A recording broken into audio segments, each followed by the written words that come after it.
Non, aujourd'hui, je crois que, premièrement, concernant l'octroi de mer, globalement, nous, on n'a pas voté contre. Hein. Et bon, c'est un travail qu'on avait déjà quand même commencé. Il y avait quelques quand même produits qu'il fallait revoir. Bon, c'est vrai qu'il y a quelques produits qui sont au plafond, donc il faut voir assez rapidement comment harmoniser avec la Martinique. Bon. Et d'autre part, je crois que c'est concernant le deuxième point, hein, sur le point concernant l'analyse ex ante des instruments financiers, bon, je crois que là aussi, évidemment, c'est toujours utile de faire ces travaux et de faire une évaluation. Ceci étant, il y a un travail qui avait déjà été effectué. Bon, maintenant, il faut effectivement améliorer. Maintenant, il faut voir les résultats, hein, c'est ce que je dis. Il faut voir aujourd'hui, qu'on se mette au travail et voir concrètement comment ça se traduit au niveau pour les entreprises. Aujourd'hui, on a essentiellement parlé des entreprises. Et bien, effectivement, on sait que les entreprises doivent être accompagnées au mieux. Et donc, c'est cela que nous allons nous y attacher et nous serons très véatifs à cela aussi. Bien sûr, je crois que l'octroi de mer, c'est un outil extrêmement important pour les communes, d'abord. Il y a aussi le régime de l'octroi de mer, c'est-à-dire la possibilité d'exonérer les entreprises pour favoriser la production locale. Bon, il faut voir aussi avec l'octroi de mer que ça ne pénalise pas trop aussi le pouvoir d'achat. Ça aussi c'est extrêmement important. Donc il faut toujours veiller à ce qu'il y ait un certain équilibre. Et donc ce qui est important, l'objectif final, c'est effectivement le pouvoir d'achat, hein, le pouvoir d'achat de nos consommateurs. Et donc là-dessus, nous devons rester extrêmement vigilants. Le 22 janvier, nous avions dit qu'on se donnait 6 mois pour pouvoir mettre en place une nouvelle grille de tarification.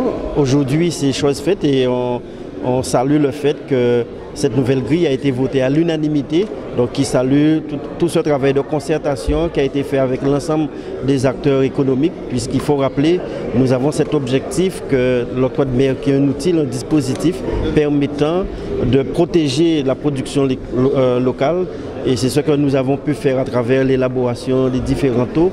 Mais nous avons aussi pris l'engagement à ce qu'il puisse y avoir un observatoire de manière à mesurer l'impact sur les différents produits en termes de conquête de parts de marché, en termes de création d'emplois, puisque si nous, il y a cette volonté, il faudrait aussi qu'au niveau économique, que cela puisse se traduire par donc, des différents résultats.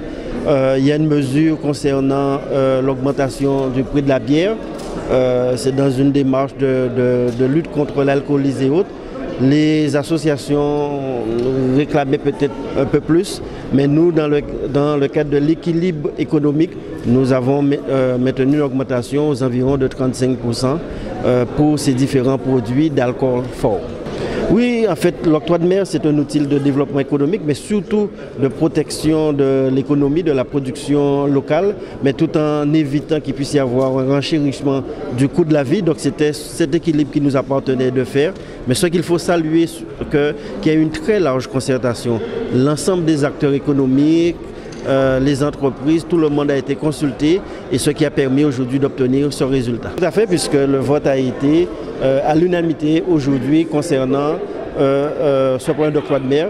Et vous avez vu un deuxième point, on a présenté aussi les dispositifs financiers concernant donc, la région qui là aussi c'est un élément fort. Alors sur l'octroi de mer, je crois que le président Losbar est intervenu. L'idée, c'est de protéger la production locale.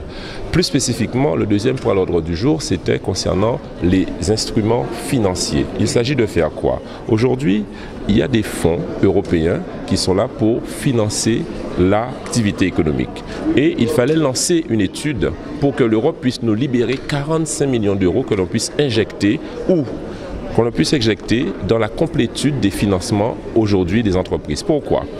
Lorsque on accorde 40% de subventions et que le chef d'entreprise a apporté 20%, il faut que les banques financent ces 40%, ça n'est pas le cas aujourd'hui. Eh bien, avec cette étude, nous allons pouvoir mobiliser des fonds européens qui permettront d'utiliser ces fonds pour compléter le financement et permettre la création d'activités, le développement d'activités et d'emplois au niveau de la Guadeloupe.